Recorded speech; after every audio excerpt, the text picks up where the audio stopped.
It's Monday, I'm back, but unfortunately now Jess is sick. Thanks, Dan. No worries, but for all of you guys, I've got something too. It's time for GameSpot News.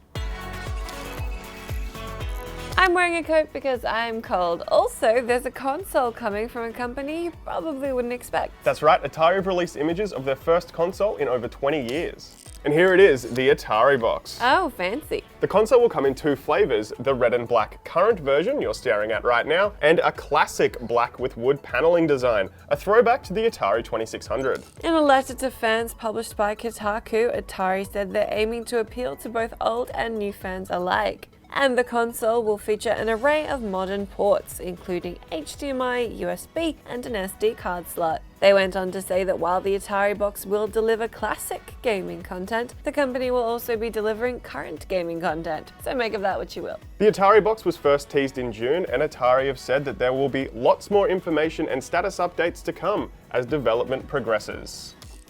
After finally revealing that Kingdom Hearts 3 is coming in 2018, game director Tetsuya Nomura has said why the game took so long to make. Fans have been waiting since 2005 for another Kingdom Hearts game to come out, and they're finally getting their wish. As for what's happened in the meantime, Nomura explained, "A lot of people have been mentioning and making it sound like, oh, Nomura's taking too much time. And that hurts. There was a decision made to change to an external engine, Unreal Engine 4. Unfortunately, there was a bit of time that needed to be rewinded and started over. So there was a bit of a setback there, but it was a decision that the company had to make, so it was inevitable." Nomura added that internal personnel was limited for the manpower they needed to create content in a timely manner, so they had to wait.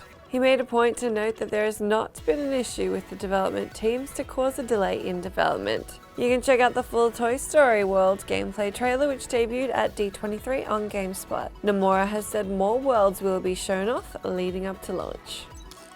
Bungie have discussed how Call of Duty influenced the design of a mission in Destiny. In the latest edition of the Bungie podcast, designer Rob Engel spoke about the development of the Black Spindle mission in the first Destiny. For those who don't know what that is, the Black Spindle mission was an alternate pathway that had to be unlocked in an existing mission, which then required players to kill everything that appears within a 10-minute time limit. Successful Guardians were then rewarded with the Black Spindle sniper rifle. Obviously, neither of us ever got it.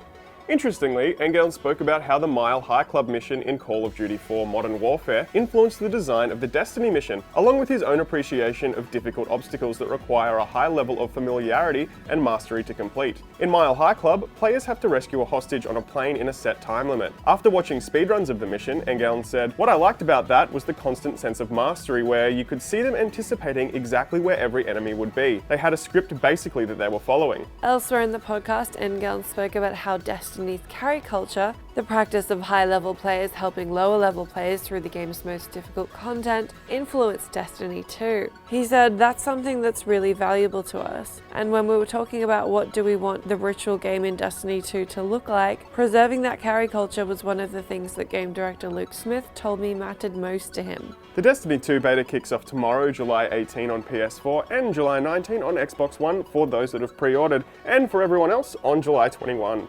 A PC beta will be out sometime in late August. That's it for GameSpot News for today. Hopefully I've infected you with at least a little bit of knowledge. Unfortunately, I've infected Jessica with some kind of culture. She's going to go home now, but I will see you tomorrow. Will she be here? Will she not? Tune in tomorrow to find out.